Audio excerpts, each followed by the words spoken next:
Hi, this is Joanne Corley-Schwarzkopf, and I'm an executive advisor, and I wanted to spend just a few minutes looking at executive effectiveness through the lens of the organization. And typically, as executives, we look at an organization from a top-down point of view, and I wanted to offer this because what I've discovered over the years is that executives tend to have blind spots.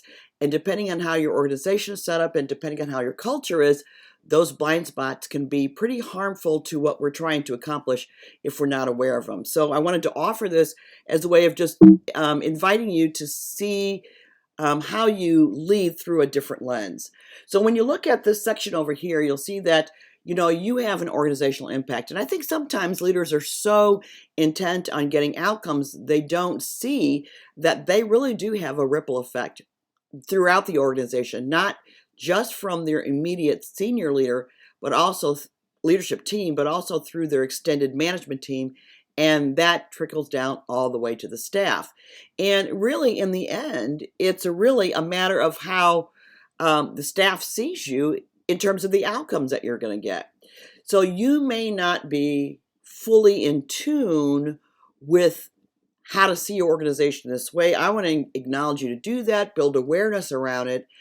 And in particular, don't wait for an employee survey or a pulse survey or whatever they call them these days to find out what's actually going on, because that's the blind spots. And you don't want to be caught saying, after an employee survey, saying, oh my gosh, I didn't know that. I didn't know morale was bad. I didn't know we had a psycho manager. You don't want to find these things on off the fly or once a year. So if you see it from your role through organizational effectiveness, not say that's an HR issue, that's a talent management issue, but no, it's an executive leadership issue that will serve you in a very positive way in the long run. And actually, when you look at it, I see executive effectiveness, and this is really based on a lot of Peter Drucker's philosophy. Leading is thinking about, okay, here's where we're going. And managing is about ensuring that we get there through effective execution. And as an effective executive, we actually have to have an impact, a very strategic impact through multiple layers.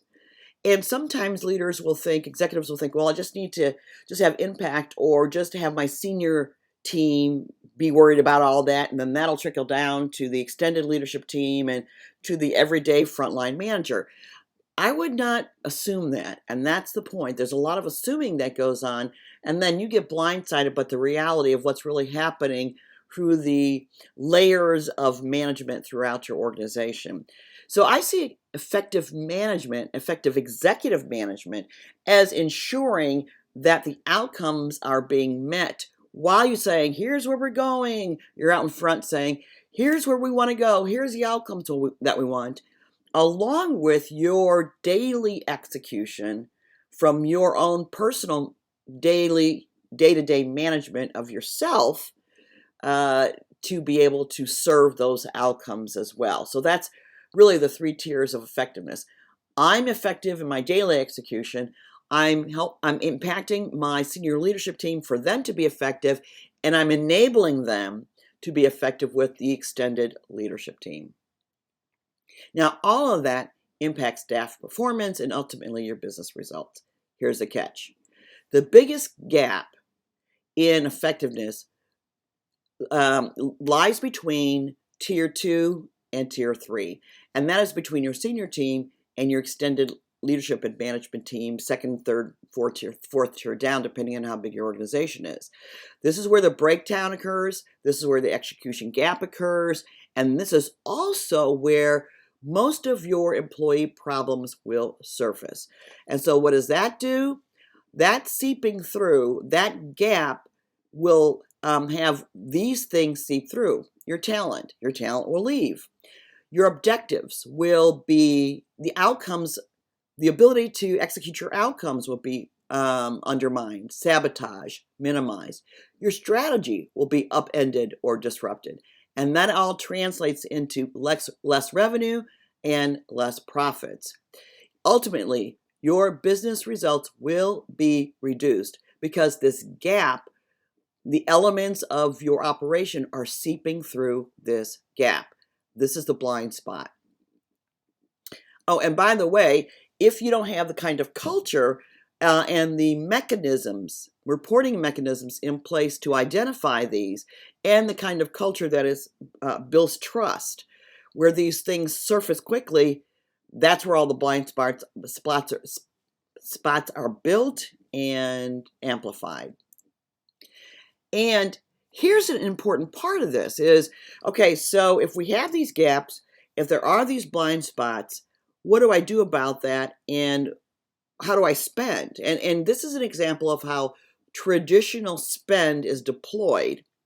You'll see at the left that there's a lot of money spent in executive coaching, and rightly so. You know, that's what drives the organization, is the effectiveness of the executive. A lot of executive coaching, though, is centered around the top end of executive performance, not necessarily through the thorough impact of the organization as a whole, if that makes sense. And so what happens is the rest of the money left over, or the sense of value of spend, is distributed in the following ways. There's less money spent on senior team development. There may be money spent on individual senior management development, but not necessarily on senior team development. And if a senior team is not operating effectively, that will be a financial drain. There's a lot of what I call human bottlenecks if a senior team is not working effectively. And consequentially, that also happens if other teams are not functioning effectively, and that's directly related to management and leadership development of your extended management team. That also impacts organizational development, organizational operations. And look at the typical spend in this area. There is very little money spent on management training A, and B, management training that is effective, that gets sustainable results. And then there's some in the pot that is for generic staff performance, which doesn't necessarily include management training. That's what I call generic employee training. In fact, do you know that there's actually more money spent on generic employee training than there is money spent on management training, which I think is nothing short of mind-blowing, because the management training has such a significant impact. It impacts the staff performance results. And so it's easy to conclude that there is the least amount of money spent where is the biggest gap in aligning execution and where the most problems occur. This is where the seeping of talent and execution occurs, and yet there's the least amount of money spent on that. So I just want to say that one of the easiest ways to fill that gap and not be blindsided by surprises in your employee survey is to use a uniform management blueprint that you can deploy throughout your organization, that you can use as an assessment and a checklist and a way to develop management and operational effectiveness on an ongoing basis.